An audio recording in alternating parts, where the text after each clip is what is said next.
नमस्कार सभी को, मैं रामचंद्र आप सभी लोगों का स्वागत है Cosmo Academy the path of success. अपन यहाँ बात करने वाले आज 14 जून 2024 को जो भी राजस्थान पुलिस का पेपर हुआ था उसका सॉल्यूशन देखने वाले हैं। अपन ने 2 क्लासें कर ली है, उसमें अपन ने करा है 13 जून 2024 को जो भी राजस्थान पुलिस में मैथ के क्वेश्चन आए थे उनका सॉल्यूशन अपन ने देख लिया। अपन ने अच्छे से उनकी प्रैक्टिस करी है। आज बढ़ते हैं उसी के आगे 14 जून वाला प्रैक्टिस करते हैं। जो भी क्वेश्चन आए अच्छे क्वेश्चन खतरनाक वाले, ये आपके सामने देखो लगा भी रखा है कि 14 जून 2024 को मॉर्निंग शिफ्ट प्रथम पारी जो भी क्वेश्चन आए थे मैथ के उनका सॉल्यूशन अपन देखने वाले हैं। ठीक है, चलो स्टार्ट करते हैं क्लास को। और हाँ, क्लास को स्टार्ट करने से पहले हमारी एक रिक्वेस्ट है, कॉस्मो अकेडमी की तरफ से आपको एक रिक्वेस्ट दी जाती है, वो है ये है कि आपको कॉस्मो अकेडमी को सब्सक्राइब जरूर करना है और इसके साथ साथ इसके जो भी सोशल मीडिया प्लेटफॉर्म है उनको आपको फॉलो करना है। तो ये चीज़ हमारी ये थी हमारी तरफ से रिक्वेस्ट आपको। और क्वेश्चंस का सॉल्यूशन आपके सामने प्रस्तुत करते हैं। यह रहा पहला क्वेश्चन। दोपहर में एक घड़ी शुरू होती है, जो घड़ी का शुरुआत टाइम है वो है दोपहर से। 5:10 तक घंटे की सुई बदल चुकी होती है, वो भी किसी में पूछ रहा है डिग्री में कितना एंगल बदल गई। अब देखो एक चीज, इसके लिए केवल एक चीज बताऊंगा, वो क्या है, वो ये है कि घंटे की सुई 1 मिनट में आधा डिग्री चलती है और जो मिनट की सुई है वो 1 मिनट में 6 डिग्री चलती है। ये अपने को पता होना चाहिए, ये चीजें अपने को पता होना चाहिए कि जो घंटे की सुई है वो 1 मिनट में आधा डिग्री चलती है और मिनट की सुई 1 मिनट में 6 डिग्री चलती है। तो करते क्या है, पूछ क्या रहा है कि घंटे की सुई में बदलाव पूछ रहा है। पूछ किस में रहा है, घंटे की सुई में बदलाव। तो इस चीज को अपन मिनट में बदल लेते हैं। अगर मिनट में पूछता तो 6 से गुणा करते हैं। पूछ किससे रहा है, घंटे की सुई में परिवर्तन, तो आधा डिग्री से गुणा कर देंगे। दोनों में चीज क्या है कि 1 मिनट में आधा डिग्री और मिनट की सुई 1 मिनट में 6 डिग्री। ये चीजें आपके सामने हैं। अब देखो 5:10, इसको अपन मिनट में बदल लेते हैं। 5 घंटा 1 घंटे मतलब 60 मिनट प्लस 10 मिनट और दे रखी है, कितनी हो गई 5 × 60 300 और 310 मिनट, 310 मिनट मिनट, ये आपके सामने मिनट हो गई। कोई दिक्कत समस्या, पेट में दर्द, माथे में दर्द कुछ नहीं है ना। तो इधर देखो पूछ क्या रहा है, घंटे की सुई में बदलाव, वो भी डिग्री में। घंटे की सुई 1 मिनट में आधा डिग्री घूमती है, तो 310 गुणा 1 मिनट में आधा डिग्री, तो आधा डिग्री से गुणा कर दो। क्या करेंगे, 310 में 2 का भाग दे दो, 15 दूना 30 और 5 दूना 10, 155 डिग्री। आया समझ में, आया क्या समझ में? ये चीज आपको ध्यान रखी नहीं है। अगर ये आपको याद है, पता है, अगर ये भी नहीं याद है तो आपको इसको निकालने का तरीका आना चाहिए। वो अपन आगे किसी क्लास लेंगे पूरी, तो आपको समझा दूंगा किस प्रकार से ये आता है। और अगर आपको अभी समझना है तो मोटा माटी बता देता हूं। देखो मिनट की सुई है ना, वो 60 मिनट में अपना एक पूरा राउंड कितना 360 डिग्री का कवर कर जाती है, 1 घंटे में पूरा घूम के आ जाती है। ठीक है ना। तो मिनट की सुई 60 मिनट में 360 डिग्री काट दो, 60 से ये 6 डिग्री बार, तो 1 मिनट में 6 डिग्री आ गया। वही चीज आपके सामने कि 60 मिनट मतलब 1 घंटे में पूरा राउंड 360 डिग्री का घूम के आ जाती है, वही चीज आपके सामने। इसी प्रकार घंटे की सुई 1 मिनट में, सॉरी, घंटे की सुई 1 घंटे में कितना चल पाती है, केवल 30 डिग्री का। घंटे की सुई कितना चल पाती है, केवल 30 डिग्री का 1 घंटे में, मतलब 60 मिनट में 30 डिग्री, तो 1 मिनट में आधा डिग्री। आया समझ में? नेक्स्ट आगे अगला क्वेश्चन ये रहा आपके सामने। दोपहर 3:40 घंटे की सुई और मिनट की सुई के बीच का कोण ज्ञात करो। एक फॉर्मूला है, सूत्र है, क्या है, अगर कोण निकालना है तो एंगल बराबर 60H - 11M/2। जब भी ऐसा क्वेश्चन आए एंगल निकालना हो तो ये सूत्र लगा देना। अब देखो इसमें H और M क्या है, इसमें H है घंटे का समय और M क्या है, मिनट का समय। कोई दिक्कत समस्या प्रॉब्लम, खांसी जुकाम ऐसा कुछ हो तो बता देना, अगर नहीं है तो इधर देख लेना वो क्या है। अब देखो घंटे का समय क्या है, घंटे का यहाँ क्या दे रखा है 3:40, मतलब ये घंटे का समय है H है और ये मिनट का समय m है। वही चीजें अपने को सीधी लाके यहाँ रख देनी है। 60 गुना में h क्या है 3 माइनस 11 गुना में m क्या है 40 भाग में 2। ठीक है, किसी को कोई दिक्कत नहीं है ना? इधर देख लो, 60 गुना 3 180 माइनस 440 बटे 2। ठीक है, एक 440 में से 180 घटा दो, माइनस कितना 0, 14 में से 8 के 6, 260 बटे 2। 260 में 2 का भाग दे दो, 130 डिग्री। एंगल कितने का आया 130 डिग्री का। अब देखो ये माइनस कहाँ गया, माइनस अपन खा गए। क्यों? यहाँ पे लेना होता है, इनका अंतर लेना होता है। मैंने सीधा माइनस लिख दिया। आपको जब भी माइनस आए ना, मेरे माइनस आ गया इसका मतलब मैं इसको हटा देता हूँ, आपके भी आए तो आप हटा देना इसको, सीधा पॉजिटिव वैल्यू 130 रख लेना। 130 डिग्री ऑप्शन नंबर कहाँ है, ऑप्शन नंबर 3। यहाँ लेना होता है क्या, इनका डिफरेंस। ये सूत्र एग्जैक्टली ऐसे ना होके 60h इनका डिफरेंस और 11m/2 होता है एंगल। इनका डिफरेंस अंतर लेना होता है, दोनों में से जो बड़ा है उसमें से छोटे वाले को घटा दो। यहाँ पर ये बड़ा आ गया, कभी कभी ये बड़ा आ जाता है, तो सीधा ये फॉर्मूला काम कर जाता है। नहीं तो अपने को इन दोनों का अंतर लेना है, केवल अंतर लेना है। इस प्रकार से कोई भी माइनस का चिन्ह अपने को नहीं रखना है, अपने को अंतर लेना है। मैं लिख देता हूं अंतर, ये लो, इसका मतलब डिफरेंस है। डिफरेंस कितने का आया 260 का, डिफरेंस कितने का आया 260 का। तो ये चीजें आपके सामने मैंने रख दी है। ठीक है, ये फॉर्मूला होता है इन 60h माइनस 11m/2। इसका मतलब डिफरेंस है, बड़े में से छोटे वाला घटाना है और 2 का भाग देना है। h का मतलब क्या होता है, m का मतलब क्या होता है, ये चीजें मैं आपके समझा चुका हूं। नेक्स्ट क्वेश्चन, एक कक्षा में 50 विद्यार्थी है, उनका औसत वजन 45 किलो है, तो टोटल वजन का योग कितना हो गया 50 गुना 45। 50 विद्यार्थी और औसत 45 है। 50 विद्यार्थियों की आयु का सॉरी वजन का योग क्या हो गया 50 गुना 45। अब क्या बोल रहा है कि एक छात्र कक्षा छोड़ देता है, मान लो जो छोड़ता है उसका वजन p है, तो टोटल कितने विद्यार्थी हो गए 49। कितने विद्यार्थी हो गए 49 हो गए ना, बराबर। आगे क्या बोल रहा है कि औसत वजन 100 ग्राम कम हो जाता है। मतलब पहले कितना था 45, अब 100 ग्राम कम हो गया तो 44.9 ही रह गया, 44.9 रह गया। आया इस बात समझ में आई ना? 10 हटा लो, नीचे 10 कर लो, 10 को इधर गुणा कर लो, 10 को इधर गुणा कर लो, तो 0 0 5 पंजे 25 हासिल 2 5 और 20 और 2 22 माइनस 10p बराबर। इसको इधर गुणा कर लो, 449 को 49 से गुणा कर लो,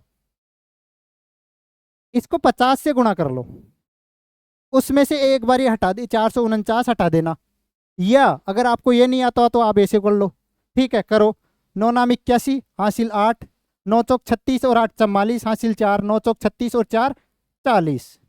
ठीक है, 9 चौक 36, इसको हटाओ, 9 चौक 36 हासिल 3, 4 चौक 16 और 3 19 हासिल 1, 4 चौक 16 और 1 17। ठीक है, 1 0 0 22 कितना आ गया गुणा करने पर 22 0 0 1। क्या करेंगे, इसमें से ये घटा दो, इसमें से ये घटाएंगे तो 499 बराबर 10p। तो p की वैल्यू कितनी आ गई, p की वैल्यू आ गई 49.9। तो जो छोड़ के गया है उस व्यक्ति का वजन कितना आ गया 49.9, ऑप्शन नंबर 3। 50 विद्यार्थी थे, विद्यार्थियों का औसत वजन कितना था 45, तो कुल वजन का योग कितना हो गया 50 गुणा 45 माइनस जो छोड़ के गया उसको कम कर दिया। कितने विद्यार्थी बच गए 49, तो इनका एवरेज ये आ गया। कितना हो गया वास्तव में, हो गया कितना 100 ग्राम कम हो गया, तो 44.9 कर दिया। आगे करके के पी का मान निकाल लिया। आया समझ में? बड़े आगे की और। नेक्स्ट अगला क्वेश्चन आपके सामने ये रहा, 3 पुरुषों ए बी सी का औसत वजन 84 किग्रा है। ए बी और सी, इनका औसत वजन 84 है। टोटल वजन को निकालने के लिए 3 से गुणा कर दो, 4 3 12, 8 या 24 और 1 25। तीनों का वजन ये आ गया। आ गया समस्या किसी को? एक अन्य व्यक्ति डी समूह में शामिल हो जाता है और औसत वजन 80 केजी हो जाता है। एक व्यक्ति है, कोई अन्य व्यक्ति है डी, वो शामिल हो जाता है जिसके कारण औसत वजन 80 किलो हो जाता है। तो ए बी सी और डी 80 गुणा, अब कितने लोग हो गए 4, तो 320 केजी। अब आपको पता है यहाँ से अपन डी की वैल्यू निकाल सकते हैं। कैसे? एबीसी की वैल्यू 252 kg, एबीसीडी की वैल्यू 320 kg, इसमें से ये घटा दो तो डी की वैल्यू आ जाएगी। घटाओ, 48 और 20 68। सही है। डी की वैल्यू क्या आ गई? डी का वजन 68 kg। अब फिर से आगे आ जाओ, कोई अन्य व्यक्ति ई जिसका वजन डी से 3 kg अधिक है। ई आ गया जिसका वजन डी से 3 kg कितना? 71 kg हो गया। डी से 3 kg अधिक वजन वाला व्यक्ति क्या हो गया? 71 kg का। वो कौन है? ई। एक एक स्थान पर आ जाता है तो बी सी डी ई का औसत वजन, बी सी डी और ई का औसत वजन कितना हो जाता है? 79 गुणा 4 कर लो, 9 चौक 36, हासिल 3 और 7 चौक 28 और 3 31, 316 kg। सही बात है। अब यहां से क्या करेंगे? ए का वजन पूछ रहा है, यहां से डी और ई घटा देते हैं। इसमें से ए को निकालने के लिए देखो, ए इसमें है ना? ए इसमें, ऊपर वाले में ए है ना? इसमें से अगर इसमें से बी और सी का वजन घटा दे तो ए का वजन आ जाएगा। बी और सी का निकालने के लिए इनको इधर ले जाएंगे। क्यों? क्योंकि डी का भी पता है अपने को और ई का भी पता है। तो बी और सी का वजन कितना आ जाएगा? 316 में से अपन ये घटा दे, दोनों को जोड़ के घटा दो। 8 1 9 और 7 13। ठीक है। 16 में से 9 गए तो 7, या 0 7, या 2 में से 1 गया तो 1, 177 kg। बी और सी का औसत जो वजन का योग है, बी और सी के वजन का योग कितना हो गया? 177। अगर 252 में से बी और सी घटा दें तो अपने पास ए का वजन आ जाएगा।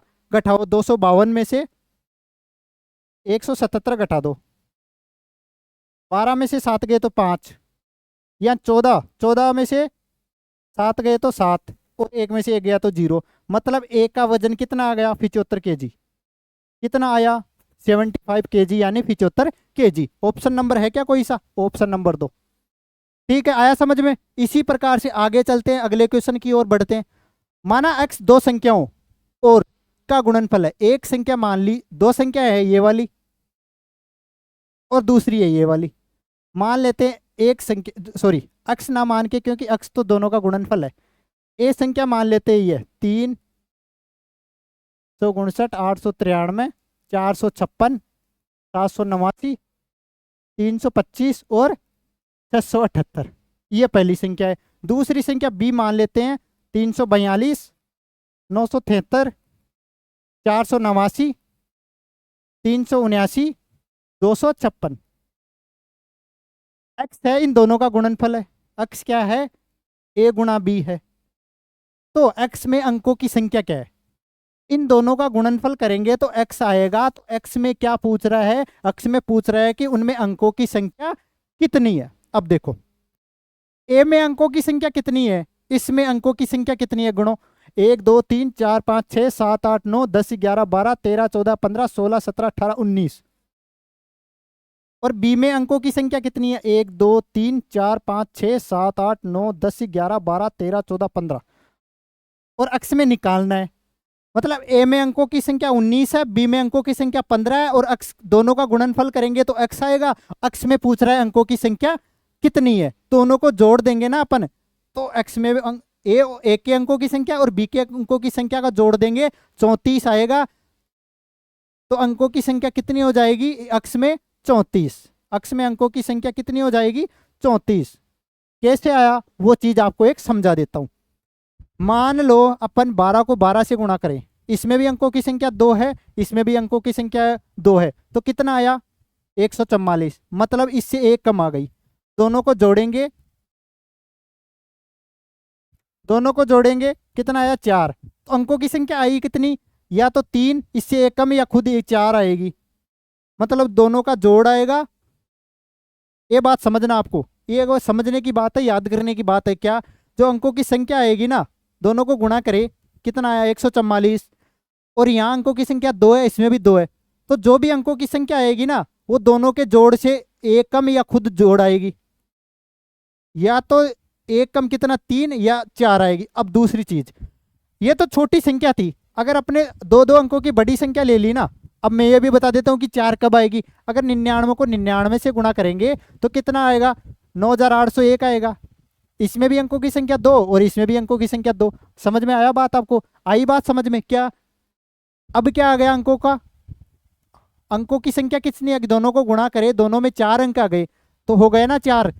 तो इसलिए ये बात समझाने के लिए है कि अगर गुणा करेंगे दो अंकों की संख्या, कोई भी संख्या को गुणा करेंगे, इसमें 1 है, इसमें 3 है, सभी में 3 3 है। ठीक है, आई बात समझ में? इन सभी को गुणा करेंगे। यहाँ पर केवल दो संख्याएं लेके आपको गुणा करके बताइए। अगर दो संख्या हैं, दोनों अंकों, इसमें 2 अंक है, इसमें 2 अंक है, तो जो भी इनका गुणनफल आएगा वो दोनों अंकों का योग कितना, 4, या तो 4 आएगा या इससे कम आएगा। इसमें देखो आपको 4 निकाल के बता दिया। इसी प्रकार से अगर कोई संख्या 5 है, 5 गुणा करने से, उन संख्याओं को गुणा करने से अंकों का योग 5 आ रहा है, वो चीज भी बता देता हूं कैसे। जैसे 256 को अपन ने गुणा किया 250 से, इससे गुणा कर रहे हैं, इसमें 3 है, इसमें भी 3 है, तो जो भी गुणनफल आएगा वो या तो 6 आएगा दोनों को जोड़ने से, या 6 से 1 कम 5 आएगा। दोनों को गुणा करने से या तो 6 आएगा या उन 6 से 1 कम 5 आएगा। वो कैसे देखो, वो कैसे, इधर देख लो, इधर देख लो कैसे करो गुणा। 0 25 25 की 150, 15, क्या हो रहा है ये? ठीक है, हासिल 15, 25 पंजे 125 और 15 40, हासिल 14, ये 4 है, 0 है, और 25 दूना 50 और 14 64। कितना आया? 5 आया। तो मैंने वही बात समझाई है कि किसी भी संख्या को गुणा करेंगे तो उनके अंकों का योग, इसमें कितने अंक है? 19, इसमें कितने थे? ए में कितने? 19 अंक है, बी में 15। तो अंकों का योग, यहाँ 34 क्यों लिख दिया? क्योंकि इसमें 33 नहीं था, इसलिए मैंने 34 सीधा लिख दिया। तो या तो गुणनफल इनका जो अंकों का गुणा करने के बाद अंकों का योग आता, कितना हो रहा है? अंकों का योग 34 हो रहा है, तो कितना आता? या तो 1 कम 33 आता या खुद 34 आता। ये दोनों चीजें अपने को ध्यान पता रहनी चाहिए।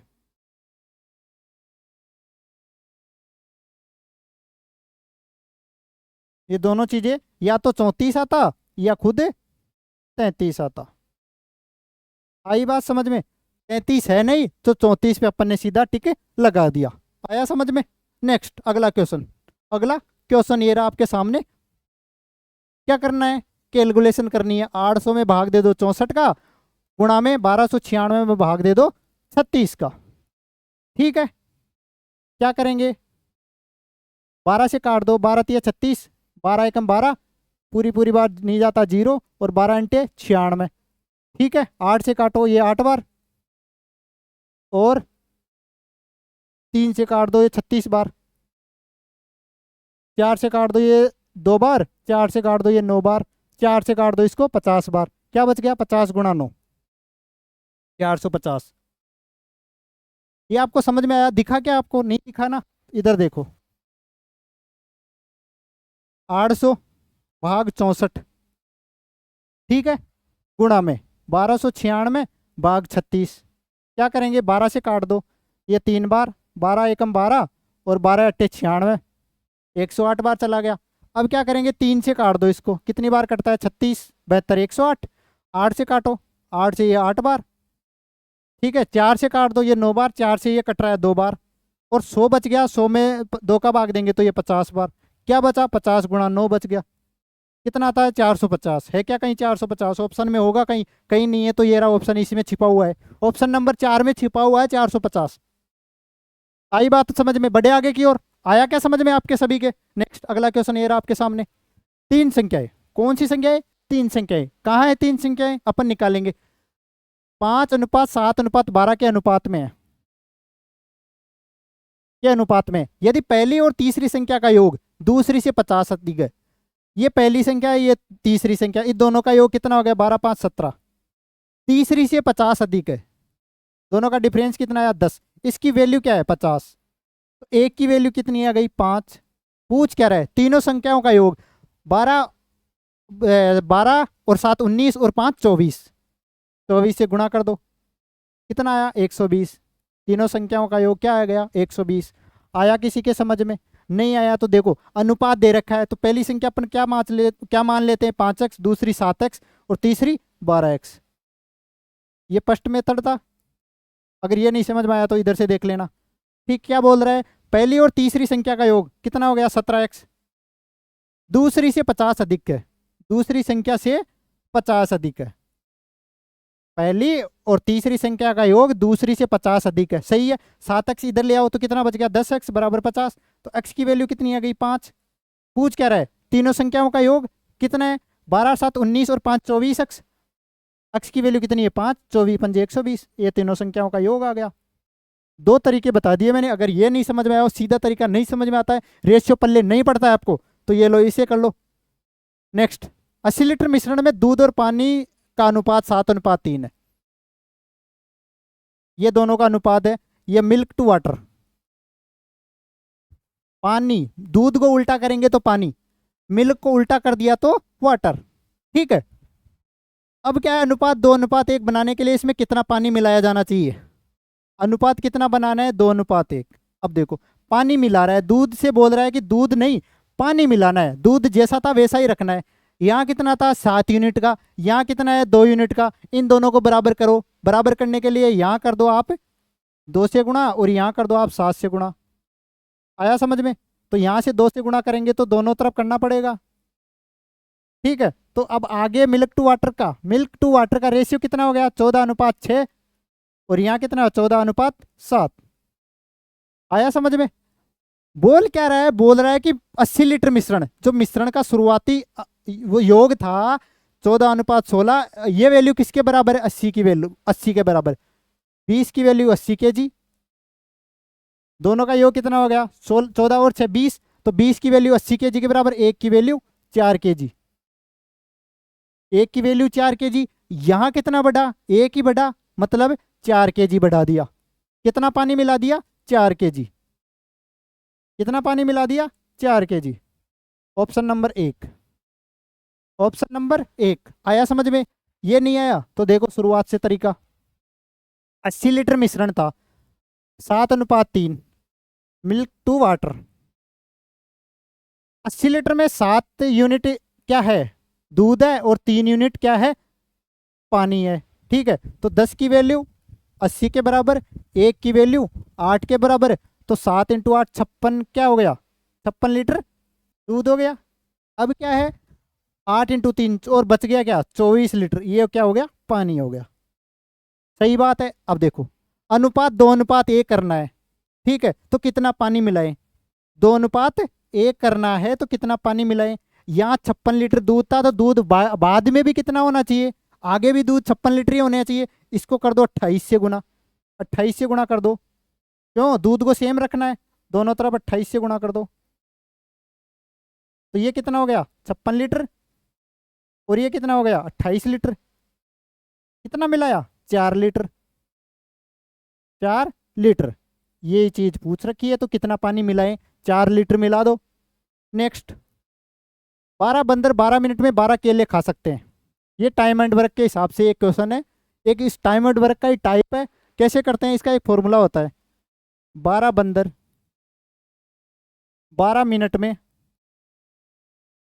डिवाइड बाई जो भी इनका कार्य कर रहे हैं क्या केले खाने का, तो 12 केले बराबर, ठीक है, M1 M2 बटे W1, W1 क्या कार्य करना, जो भी काम कर रहे हैं, ठीक है। ऐसे ही अगर व्यक्तियों के बारे में पूछता कि 12 व्यक्ति 12 दिन में 12 खेत जोतते हैं, तो 13 व्यक्ति 13 दिन में कितना खेत जोतेंगे, वो वाला क्वेश्चन, वो एक टाइप है एक प्रकार से ये, तो इसी प्रकार का एक फॉर्मूला होता है, 12 बंदर 12 मिनट में 12 केले खाते हैं, तो 4 बंदर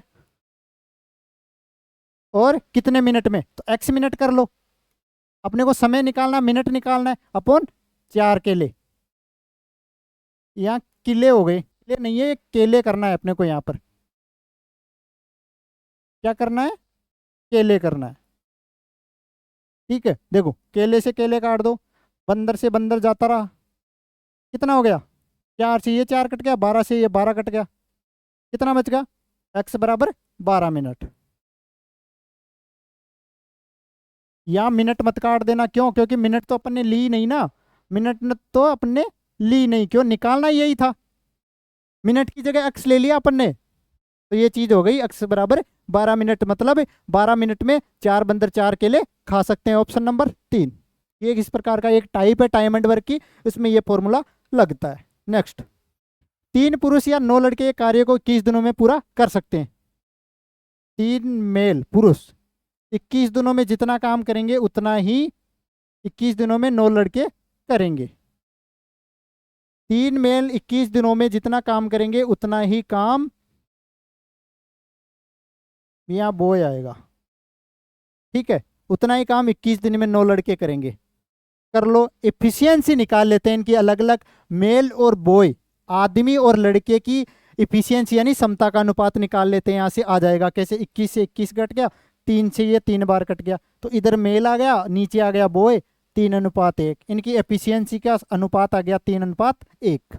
अब देखो टोटल वर्क कैसे निकालेंगे, टोटल वर्क वही हो गया 3 गुणा में, आदमी 3 थे, एक आदमी की एफिशिएंसी 3 गुणा में 21, ये टोटल वर्क हो गया इनका।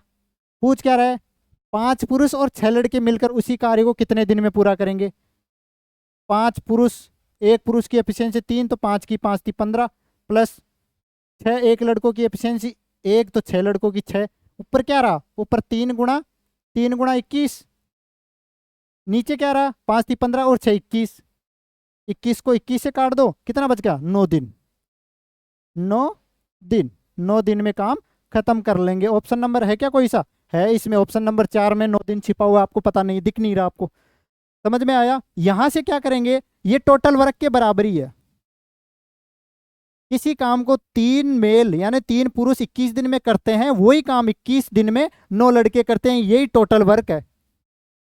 किसी एक में एम की वैल्यू रख देते हैं, या तो इसमें एम बराबर 3 रख दो, या इसमें बी बराबर 1 रख दो, बराबर ही आने वाला है, किसी में कोई कम ज्यादा नहीं आएगा, दोनों बराबर है तो बराबर ही आने वाला है।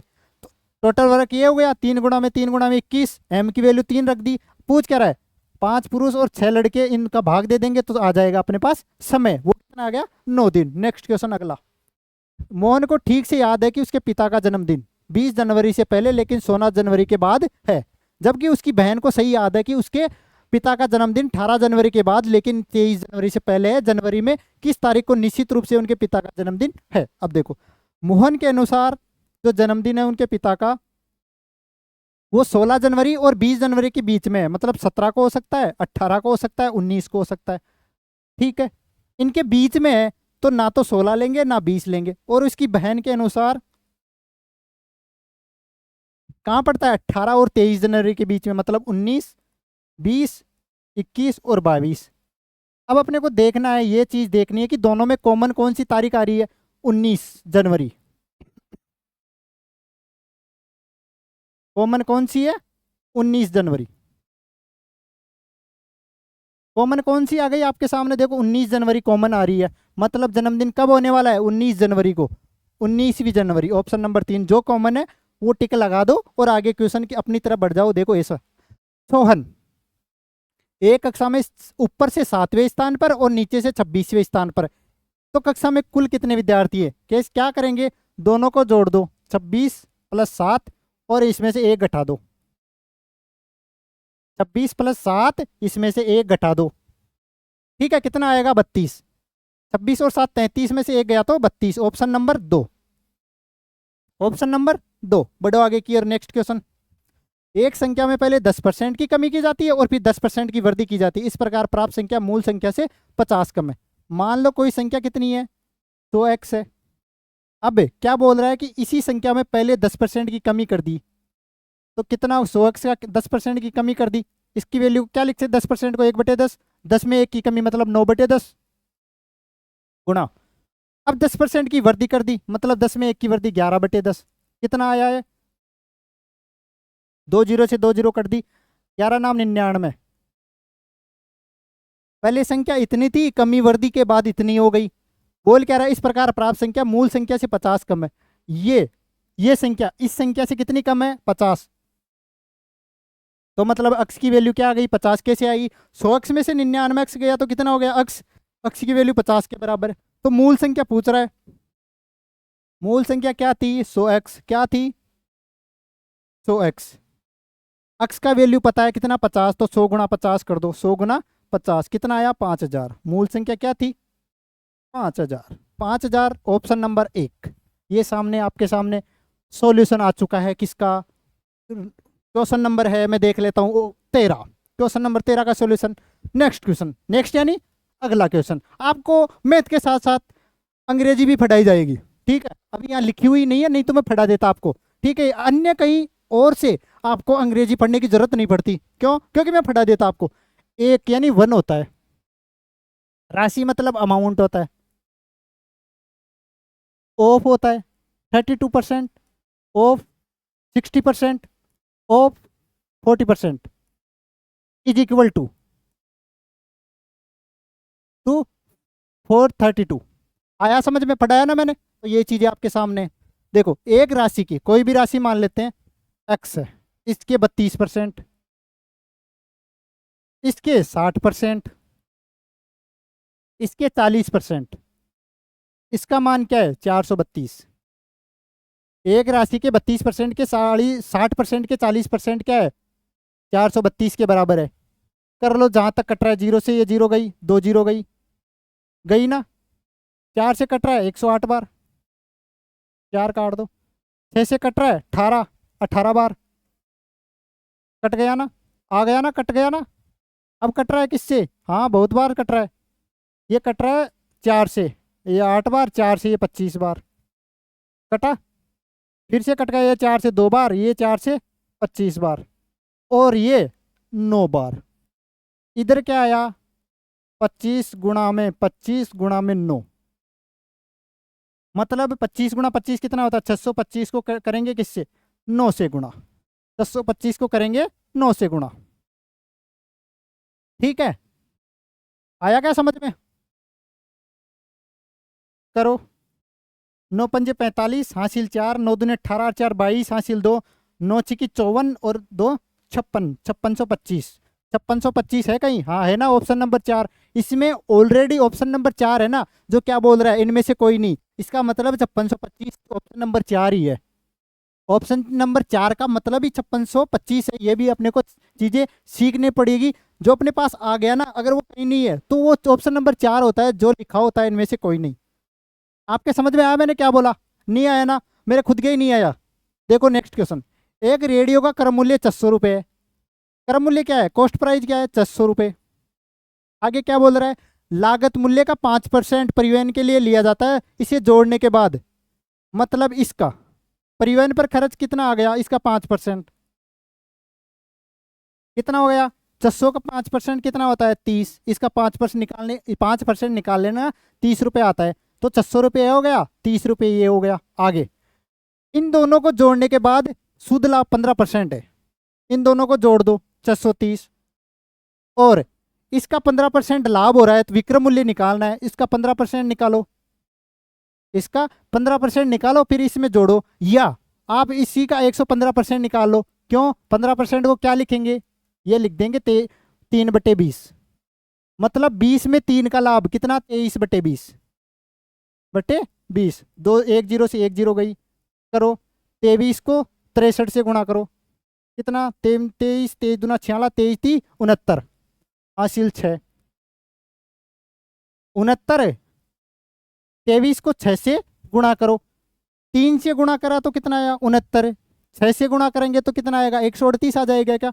7 से गुणा, सॉरी, 23 को इससे गुणा करेंगे, 23 पंजे 115, और 23 कितना होता है? 23 को 6 से गुणा करो यार, क्या हो गया? 69 70 इंटू 2, 140, 138। 138 में 6 जोड़ दो तो 144। भाग में कितना है? 2। 7 दूनी 14, 2 दूनी 4, 4 दूनी 8.5, 724.5 रुपये। 15% लाभ के बाद विक्रय मूल्य 724.5। Option number 2। ऑप्शन नंबर 2 आया समझ में? आया क्या? आया क्या? कोई दिक्कत परेशानी, बुखार सर्दी जुकाम कुछ नहीं है? अगला क्वेश्चन देख लो, तो नहीं है तो। 8 वस्तुओं का विक्रय मूल्य 10 वस्तुओं के क्रय मूल्य के बराबर है। देखो, 8 वस्तुओं का सेलिंग प्राइस यानी विक्रय मूल्य 10 वस्तुओं के क्रय मूल्य के बराबर है, मतलब कॉस्ट प्राइस। मैंने कुछ करा इसमें? कुछ नहीं कराना, जैसा क्वेश्चन बोल रहा था वैसा लिख दिया, ठीक है। काटा पीटी कर लो, 2 से काट दो ये 4 बार, 2 से काट दो ये 5 बार, सीपी बटे एसपी कर लो। सीपी यानी कॉस्ट प्राइस लागत मूल्य, एसपी मतलब सेलिंग प्राइस यानी विक्रय मूल्य। ठीक है, ये कर लिया। सीपी कितना आया, सीपी आ गया ये 4, एसपी कितना आया, ये आ गया 5। ठीक, लागत मूल्य 4 है और विक्रय मूल्य 5 है। लाभ पूछ रहा है कितने का हुआ, 1 का। किस पे, क्रय मूल्य पे, गुणा 100, क्या आया 25%। लाभ कितने का हो गया 25%, ऑप्शन नंबर 1। ऑप्शन नंबर 1 का लाभ हुआ है, ना कि इसका लाभ हुआ है। किसका लाभ हुआ, 1%, ऑप्शन नंबर 1 का। और ऑप्शन नंबर 1 के साथ अपना खुद का लाभ हो गया। क्यों, वो जो भी अपन ने क्वेश्चन करा वो सही हो गया, उसके मार्क्स मिल गए, और अपनी जो भी मेरिट लिस्ट निकलेगी उसमें ये फायदा। ठीक है ना, तो इसका लाभ नहीं हुआ। दुकानदार का लाभ यहां होते होते डायरेक्ट लाभ पहुंचा है क्या, अपने ऊपर। ठीक है, अपनी एक सीट पक्की हो गई, वो लाभ है। नेक्स्ट अगला क्वेश्चन, एक बस की गति, जो स्पीड है बस की 72 किलोमीटर प्रति घंटा है, बस द्वारा 5 सेकंड में तय की दूरी, दूरी यानी समय गुणा चाल, दूरी बराबर समय गुणा चाल। ठीक है, दूरी बराबर डिस्टेंस मत बता देना, दूरी बराबर होता है समय गुणा चाल। समय क्या है 5 सेकंड, ठीक है। चाल क्या है 72 किलोमीटर प्रति घंटा। इस किलोमीटर प्रति घंटा को मीटर प्रति सेकंड में बदलेंगे। क्यों, क्योंकि यह समय सेकंड में दिया हुआ है, चाल दी हुई है किसमें, किलोमीटर प्रति घंटा में। इसको सेकंड में बदलने के लिए 5/18 से गुणा कर दो। किलोमीटर प्रति सेकंड को मीटर प्रति सेकंड में बदलने के लिए 5/18 से, और मीटर प्रति सेकंड को किलोमीटर प्रति सेकंड में बदलने के लिए 18/5 से गुणा करते हैं। 18 चौक 72, 5 गुणा 4 20, गुणा 5 100, तो 100 कितने आ गई मीटर, 100 मीटर। ये कितने में आएगा, मीटर पर सेकंड में आएगा। सेकंड से सेकंड गई, बची क्या मीटर, तो वही चीज बचानी है, जो बची है वही बची है। ठीक है ना, जो बच गई तो बच गई, जो नहीं बची वो चली गई। नेक्स्ट, एक व्यक्ति 6 किमी प्रति घंटे की गति से एक निश्चित दूरी को तय करने में 100 मिनट का समय लेता है। इस चीज से अपन क्या निकाल सकते हैं, दूरी निकाल सकते हैं। कैसे, समय दे रखा है क्या 100 मिनट, मिनट को करेंगे अपन किसमें, 100 मिनट दे रखी है, और जो स्पीड दे रखी है वो भी किलोमीटर पर हावर में दे रखी है, तो इसमें 60 से गुणा कर, 60 से भाग दे दो तो ये हावर घंटे में आ जाएगा। स्पीड क्या है 6 किमी प्रति घंटा, तो हावर से हावर कट गया, 1 0 से 1 0 कट गई, 6 से 6 कट गया, तो दूरी क्या आ गई 10 किलोमीटर। दूरी कितनी आ गई 10 किलोमीटर। कोई दिक्कत समस्या नहीं है ना। आगे, यदि वह 10 किमी प्रति घंटे की गति से चलता है तो समान दूरी तय करने में कितना समय लेगा। अब निकालना है समय, दूरी वही चलानी है 10 किलोमीटर, और स्पीड क्या है, 10 किलोमीटर प्रति घंटा, 10 किलोमीटर पर हावर। किलोमीटर से किलोमीटर कट गया, 10 से 10 कट गया, तो कितना बच गया 1 घंटा। 1 घंटा है यहाँ पे कहीं पे नहीं है ना, तो 1 घंटे का मतलब ही क्या होता है 60 मिनट। 60 मिनट तो है क्या यहाँ पे, है, ऑप्शन नंबर 3 है ना। कैसे नहीं है, कैसे मना कर सकते हो आप, 60 नहीं है ना, बिल्कुल है। 60 क्यों नहीं, ठीक है नॉर्मल। ये थे अपने परसेंटेज के खतरनाक वाले क्वेश्चन। अभी 2 बच रहे हैं। ये एक शब्द दे दिया अपने को ये वाला, ठीक, कोई दिक्कत समस्या नहीं है ना। अब देखो मेरी बात, देखो इधर है, इस शब्द के अक्षरों का उपयोग करके जो नहीं बनाया जा सकता वो अपने को छांटना है। इन चारों में से कौन इस शब्द का उपयोग करके नहीं बनाया जा सकता। ठीक है, कोई दिक्कत, इससे कौन से नहीं बन सकते, NEE के, देखो NEE भी आ रहा है और के नहीं आ रहा, के नहीं आ रहा, के इसमें नहीं है, तो ये नहीं बन सकता। ये ऑप्शन नंबर 1 अपना हो जाएगा। अब देखो बता देता हूँ चार ऑप्शन, TE, A और R, ये बन सकता है। GAME ये भी बन सकता है। MEA और T ये भी बन सकता है। ऑप्शन नंबर 1 नहीं बन सकता। नेक्स्ट, लाफ्टर, इसका उपयोग करके इनमें से कौन सा नहीं बनाया जा सकता, RATE ये बन सकता है। GATE ये बन सकता है। GRUN नहीं है इसमें, इस शब्द में एन नहीं है, इसका उपयोग करके ये नहीं बनाया जा सकता। Option number 3। और ये क्वेश्चन अपने परसेंटेज या सॉरी मैथ के 20 महत्वपूर्ण क्वेश्चन। महत्वपूर्ण क्यों है, क्योंकि एग्जाम में आ गए तो अपने लिए महत्वपूर्ण। प्रीवियस ईयर एग्जाम है 2024, उसमें आए हुए राजस्थान पुलिस में 20 क्वेश्चन। ठीक है, तो लेवल अच्छा था। अपन ने 3 शिफ्टें कर लिए, लास्ट चौथी शिफ्ट कल इसको देखेंगे अपन। तो आज के लिए रखते हैं इतना ही। तो सभी के लिए एक फिर से रिक्वेस्ट, तो के बाद रिक्वेस्ट ही आती है, वो क्या है? वो है आप सभी को Cosmo academy YouTube channel subscribe करना पड़ेगा। बिल्कुल पड़ेगा यार, रिक्वेस्ट है हमारी, रिक्वेस्ट तो मान लो। और साथ ही साथ सोशल मीडिया प्लेटफॉर्म है, इनको भी आप फॉलो कर लो। करते नहीं हो यार, आप करा करो यार, हमें भी अच्छा लगेगा। ठीक है, आपके लिए मेहनत की जा रही है और धीरे धीरे और मेहनत करेंगे। ठीक है, बेसिक से चीजें सिखा रहे हैं आपको। तो आज के लिए इतना ही, मिलते हैं अगली क्लास में। धन्यवाद सभी को। जय राम जी की।